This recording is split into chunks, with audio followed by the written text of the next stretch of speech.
أعوذ بالله من الشيطان الرجيم. بسم الله الرحمن الرحيم. إنا أعطيناك الكوثر فصل لربك وانحر إن شانئك هو الأبتر. صدق الله العلي العظيم. اللهم صل على محمد وآل محمد. جب قلم لکھنے لگا حضرت عباس کا نام، جب قلم لکھنے لگا حضرت عباس کا نام، پھول بن بن کے کھلا حضرت عباس کا نام، پھول بن بن کے کھلا حضرت عباس کا نام. نام عباس کا عباس اگر ہوتا نہیں، بالیقین ہوتا وفا حضرت عباس کا نام. طور پہ آپ کو موسیٰ نہ خجالت ہوتی، یہ ہوا یاد نہ تھا حضرت عباس کا نام. مشکلیں آ کے میرے پاس پڑی مشکل میں، ان کو بھی لینا پڑا حضرت عباس کا نام، ان کو بھی لینا پڑا حضرت عباس کا نام. میری لکنت نے سکھائے ادب آداب مجھے، میں نے رک رک کے لیا حضرت عباس کا نام. مجھ کو ریحان میری ماں نے سکھائی ہے یہ بات، بس وظیفہ ہو تیرا حضرت عباس کا نام، بس وظیفہ ہو تیرا حضرت عباس کا نام. میں ملتمس ہوں مولانا صاحب سے کہ وہ آئے اور درس سے خطاب کریں. مر محمد وآل محمد صلی اللہ علیہ وسلم. اعوذ باللہ من الشیطان الرجیم. بسم اللہ الرحمن الرحیم. الحمد للہ رب العالمین، الصلاۃ والسلام علی سیدنا و مولانا ابوالقاسم محمد وعلی اہل بیتہ الطیبین الطاہرین ولعن الدائم علی اعدائہم الی قیام یوم الدین. رب اشرح لی صدری ویسر لی امری واحلل عقدۃ من لسانی یفقہوا قولی. اعوذ باللہ من الشیطان الرجیم. لقد من اللہ علی المؤمنین اذ بعث فیہم رسولا من انفسہم یتلو علیہم آیاتہ ویزکیہم ویعلمہم الکتاب والحکمہ وإن کانوا من قبل لفی ضلال مبین. صدق اللہ العلی العظیم. ہماری گفتگو نبوت کی ذیل میں چل رہی تھی کہ اصول دین میں تیسرا وہ امر، تیسرا وہ عقیدہ، تیسرا وہ ایمان جس پر ایمان رکھنا ضروری ہے کہ اگر انسان اس کے اوپر ایمان نہ رکھے تو دائرہ اسلام سے خارج ہے۔ اور ہماری گفتگو اس مقام تک پہنچی تھی کہ امیر المومنین سلام اللہ علیہ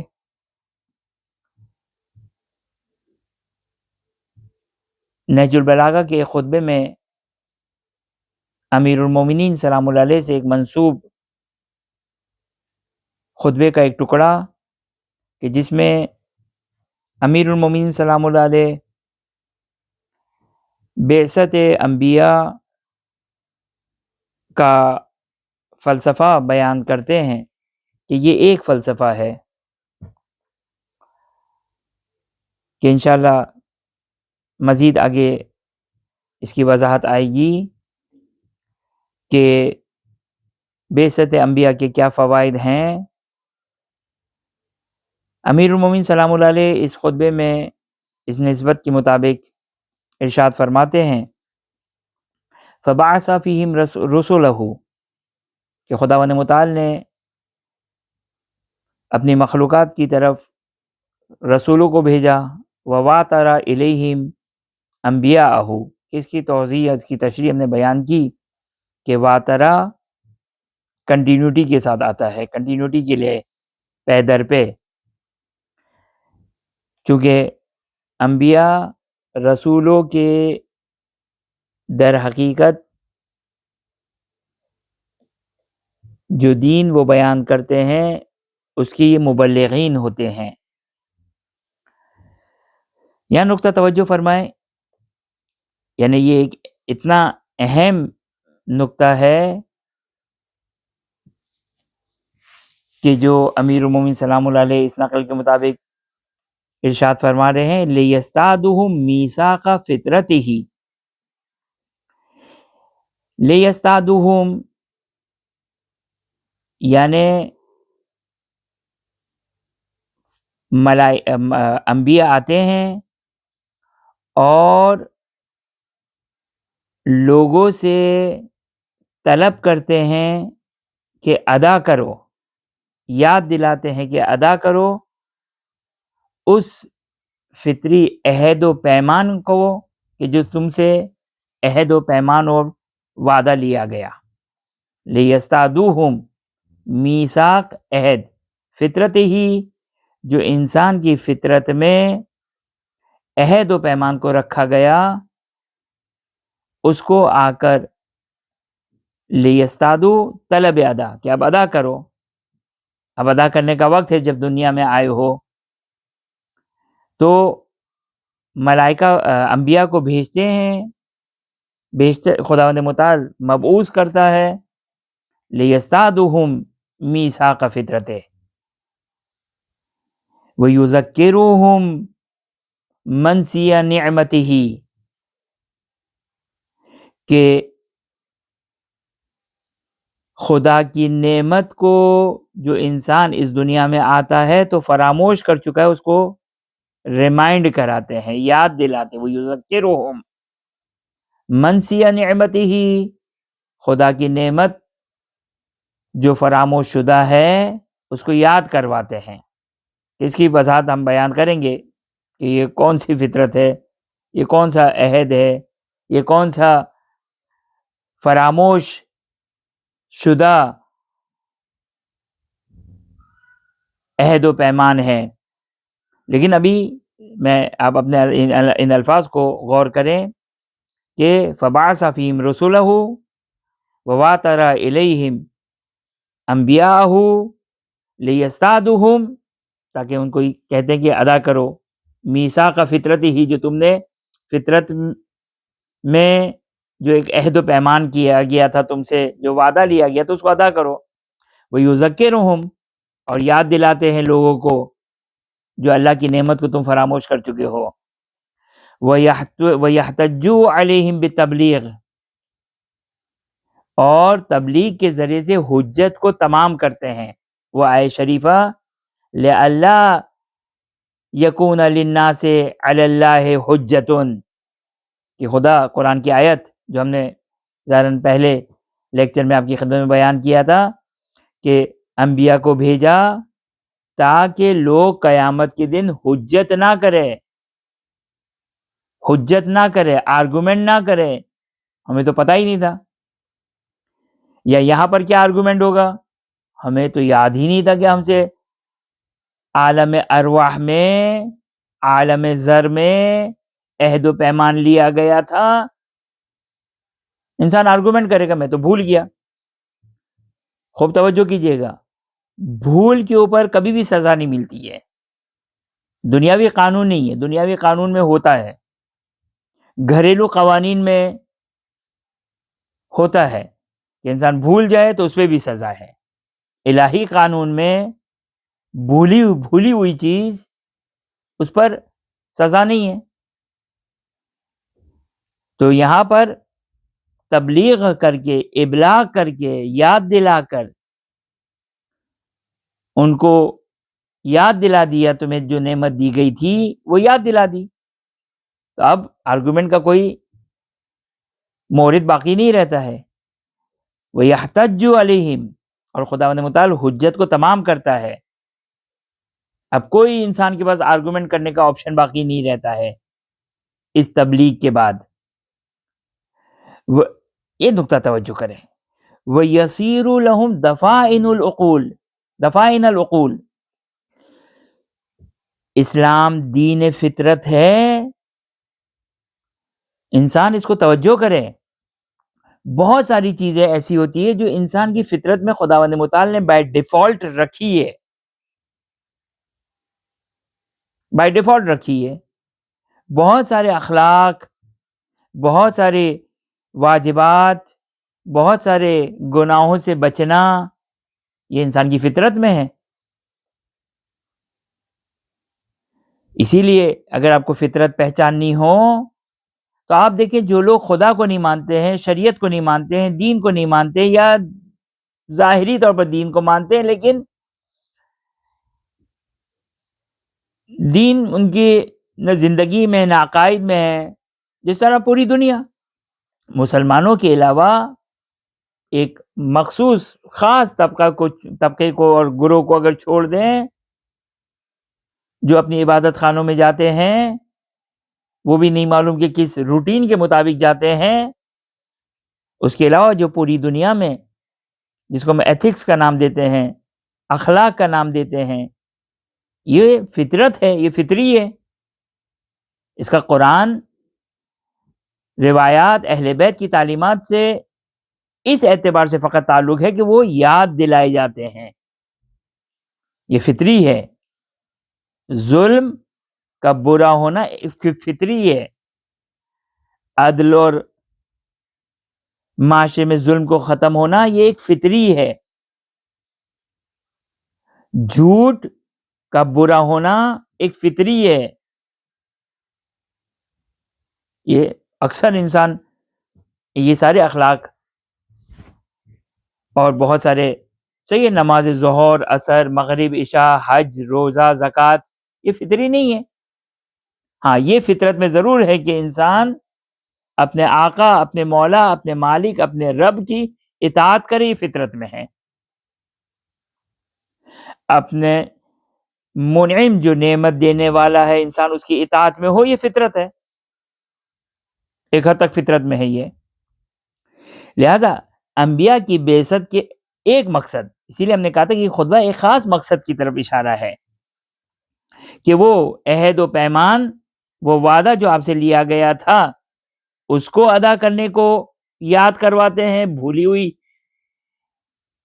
نعمت کو نبی آ کر یاد کرواتا ہے. وَيُثِيرُ لَهُمْ دَفَائِنُ الْعُقُولِ، جو پوشیدہ عقلیں ہیں، عقول عقل کی جمع ہے، پلورل ہے عقل کی، جو گنجینہ عقل ہے، جو انسان کی فطرت میں بہت ساری چیزیں پوشیدہ ہے، اور اس کے اوپر اس عالم مادہ، اس عالم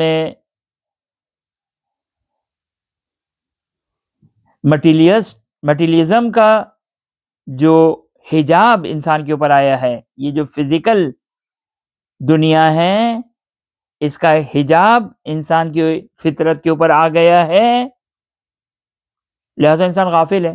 جب غافل ہے تو انسان کو کس بات پر سزا دی جائے گی؟ تو انبیاء کو بھیجا گیا اس چیز کو، دفائن العقول، جو انسان کی فطرت میں دفینہ ہے، گنجینہ ہے، خزانہ ہے، چھپا ہوا خزانہ ہے، یہ اس کو آ کر ابھارتے ہیں۔ آپ دیکھیں انشاءاللہ ہم آپ کی خدمت میں مثال کے طور پر ایک مثال آپ کی خدمت میں پیش کریں گے۔ آپ جا کے امیر المومنین سلام اللہ علیہ کے خطبات کا مطالعہ کریں کہ توحید کو جس طرح بیان کیا ہے، انسان سننے کے بعد اس کو دل سے ایکسیپٹ کرتا ہے۔ دیکھیں اگر آپ کو یہ بتایا جائے کہ نماز ظہر 4 رکعت پڑھی جاتی ہے اور ہم اس کو ایکسیپٹ کرتے ہیں آنکھ بند کر کے، مولا کا حکم ہے، لیکن جیسے قرآن کی آیت لو کان فیہما آلہۃ الا اللہ لفسدتا، کہ اگر زمین و آسمان میں ایک سے زیادہ خدا ہوتے تو زمین میں فتنہ و فساد و بربادی اور ہلاکت ہو جاتی۔ انسان اس کو اگر غور سے اگر مطالعہ کرے تو اب نماز ظہر، عصر، مغرب، عشاء، روزہ، حج، زکوٰۃ کی طرح تقلیداً خدا کی تقلید اور خدا کی اطاعت میں نہیں قبول کرتا ہے، بلکہ اس کی فطرت اس کو ایکسیپٹ کرتی ہے۔ جہاں پہ فطرت ایکسیپٹ کر رہی ہے اس کا مطلب کہ یہ فطری مسئلہ ہے۔ یہ اگرچہ بعض اوقات ہم ڈفرینشیٹ نہیں کر پاتے ہیں، خاص طور پر عامت الناس، عام لوگ ڈفرینشیٹ نہیں کر پاتے ہیں بہت ساری چیزوں میں، لیکن بہت ساری چیزیں واضح ہے جہاں پر انسان کے لیے ایک بات واضح ہے، خوب نماز ظہر 4 رکعت پڑھنی ہے، خوب مولا نے کہا ہے، خداوند متعال نے کہا ہے، ختم ہو گئی۔ فطرت قبول کر، فطرت میں ہے ہی رکھا ہی نہیں ہے اس کو کہ ظہر کی 4 رکعت ہے۔ لیکن کسی کا مال چوری کرنا یہ برا ہے، ظلم کرنا یہ برا ہے، اور بہت ساری چیزیں آپ دیکھیں گے کہ وہ افراد کے جو دین کو نہیں مانتے ہیں وہ اس کو، ان کیا قانون ہے، ان کیا یہ بات روزے روشن کی طرح واضح ہے، یہ وہ فطری چیزیں ہیں۔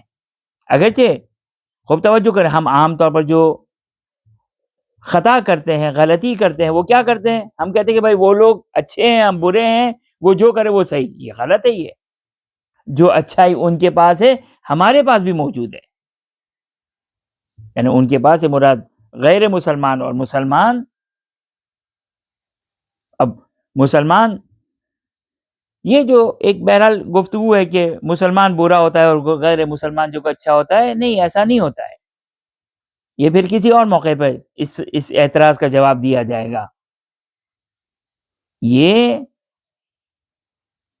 وجہ یہ نہیں ہے کہ مسلمان برا ہوتا ہے، نہیں، شیطان ہر انسان کے اندر ہے، حب نفس، حب دنیا، شہوت، غضب ہر انسان میں ہے۔ ہم ایسے سرکمٹینس میں ہم کو رکھا گیا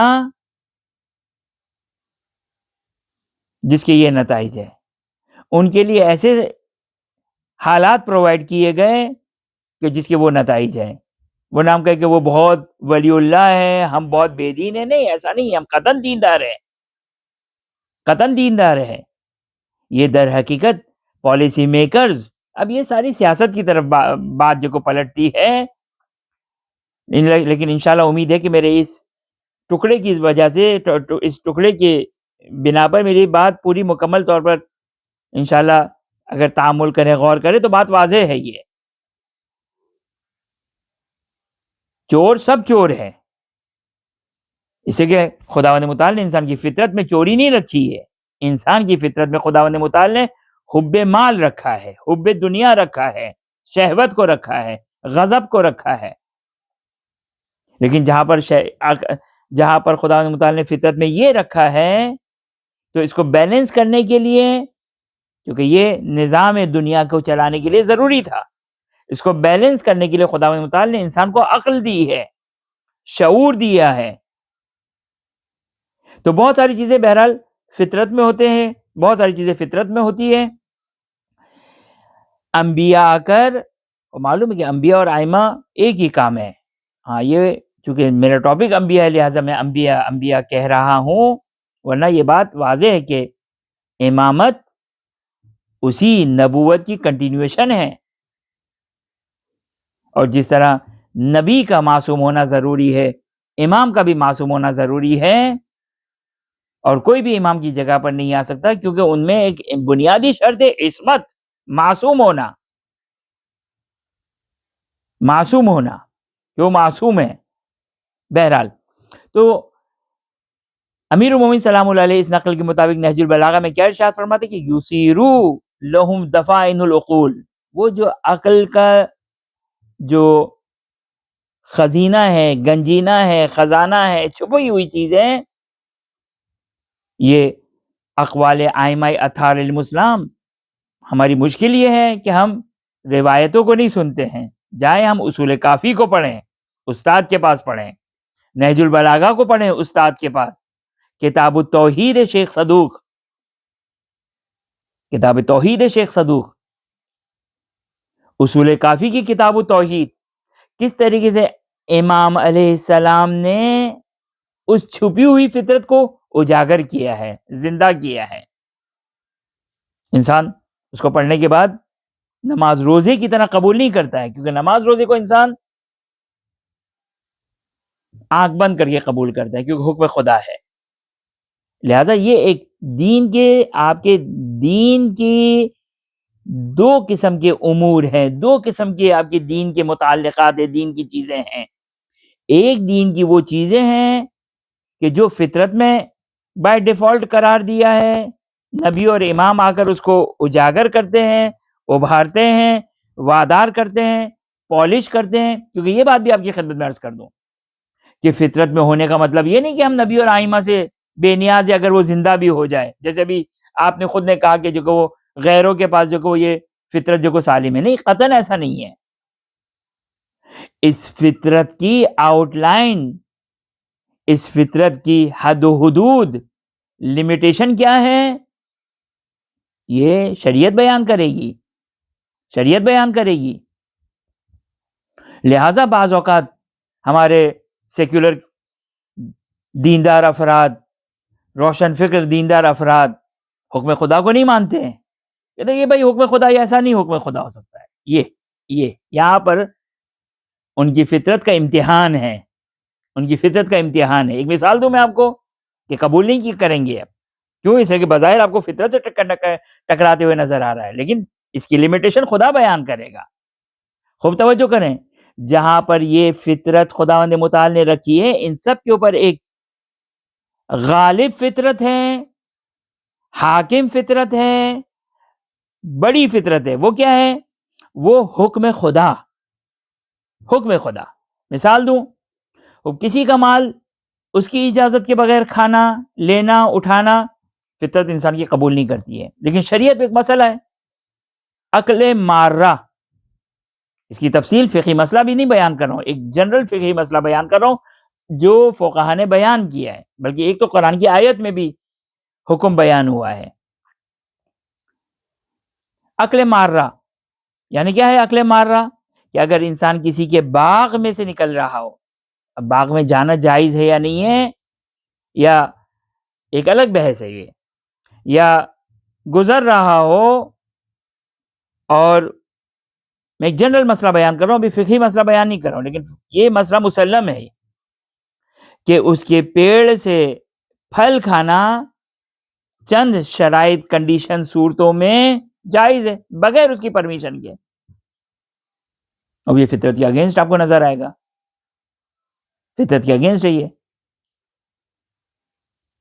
یا کافر حربی کا مال، جس کی تشریح فی الحال نہیں دینا چاہتا ہوں میں، یا قرآن نے بیان کیا کہ آپ باقاعدہ ایک لسٹ بیان کی کہ ان کے گھر آپ جاؤ اور ان کے گھر کی چابی آپ کے پاس ہو، تو چند شرائط کے ساتھ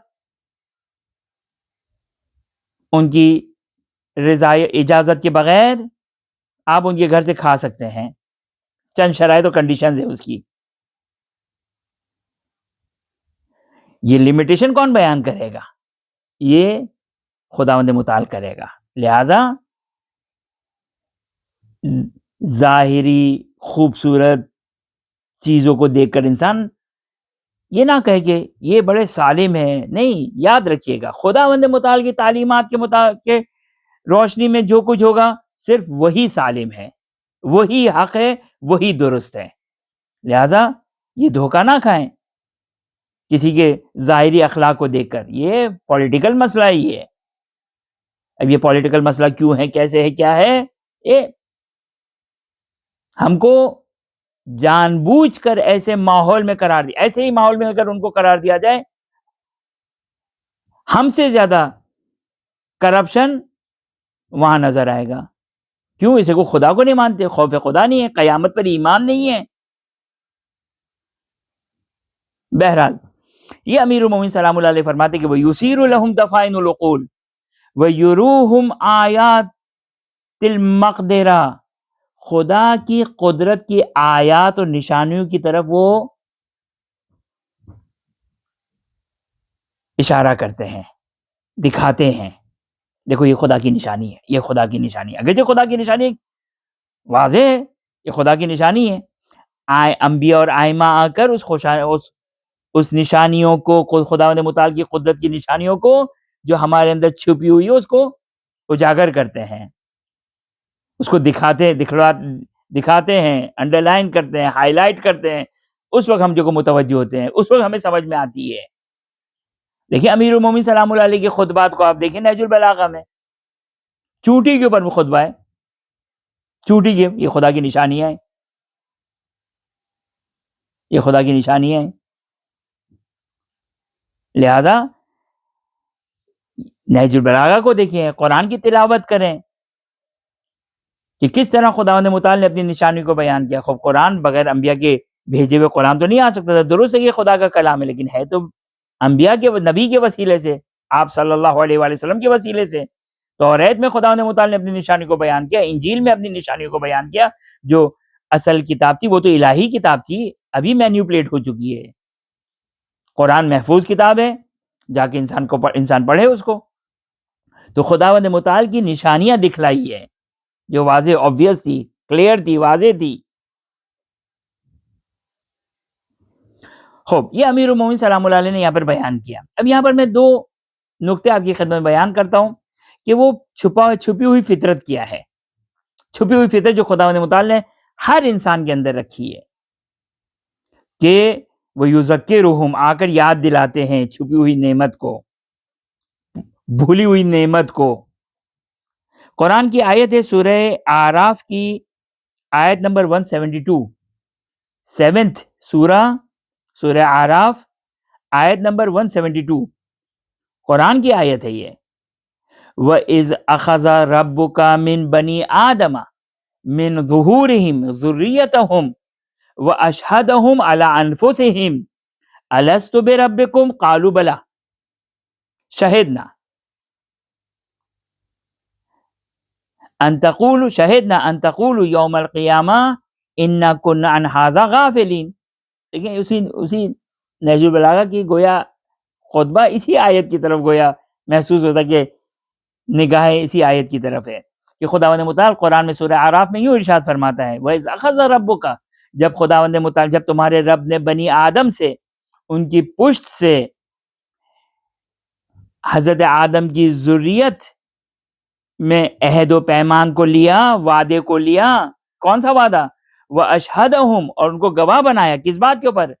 خود ان کو ان کے اوپر گواہ بنایا، کسی اور تھرڈ پارٹی کو نہیں، خود ہم کو ہی ہم پر گواہ بنایا. کس بات کے اوپر؟ الست بربکم، کہ کیا میں تمہارا رب نہیں ہوں؟ تو سب نے کہا قالوا بلا، قالوا بلا. پھر خدا فلسفہ بیان کرتا ہے کہ ہم نے یہ عہد و پیمان لیا تھا. کیوں لیا تھا؟ شاہدنا، ہم نے یہ گواہی لی. کیوں؟ تاکہ تم قیامت کے دن یہ نہ کہو ہمیں تو پتہ ہی نہیں تھا، ہم تو غافل تھے. واقعاً ہم تو غافل تھے. ابھی کسی کو یاد ہے؟ نہیں یاد ہے. لیکن انبیاء نے آ کر، ائمہ نے آ کر اس وعدے کو یاد دلا دیا کہ تم نے وعدہ کیا تھا، یہ قرآن کی آیت آ گئی. اور یہیں پر روایات معتبرہ موجود ہے کہ اہل سنت کی بعض روایتوں سے بھی استفادہ ہو سکتا ہے. ہمارے پاس روایت معتبرہ موجود ہے کہ وہ کون سا وعدہ تھا؟ ختمی مرتبہ محمد مصطفیٰ صلی اللہ علیہ وآلہ وسلم کی نبوت کے بارے میں، اور امیر المومنین اور 11 اماموں کی، یعنی امیر المومنین اور ان کے فرزند 11 امام، یعنی ٹوٹل 12 اماموں کی ولایت کے بارے میں تمام لوگوں سے عہد و پیمان لیا تھا، اور سب نے کہا تھا بلا. قرآن کی آیت ہے، سب نے کہا تھا بلا. روایت میں ہے کہ طوعا و کرہن، کچھ لوگوں نے اپنی اختیار، اپنے مرضی سے کیا تھا، اور کچھ لوگوں نے گن پوائنٹ اور زبردستی کیا تھا، لیکن سب نے وعدہ کیا تھا. سب نے خدا کی وحدانیت، رسول صلی اللہ علیہ وآلہ، تمام انبیاء نہیں، رسول صلی اللہ علیہ وآلہ کی نبوت اور امیر المومنین اور باقی 11 اماموں کی ولایت اور امامت کا عہد و پیمان وہاں پر لیا گیا تھا. تو چلیں، یہ جو وہ اب چونکہ شاید ہمارا وقت آج کی حد تک جو وہ ختم ہو گیا، تو انشاءاللہ اس روایت کو اور اس روایت کے ذیل میں چند نکات کو انشاءاللہ اگلی گفتگو میں انشاءاللہ کنٹینیو کرتے ہیں. وصلی اللہ علی محمد وآلہ الطیبین الطاہرین وآخر دعوانا ان الحمد للہ رب العالمین.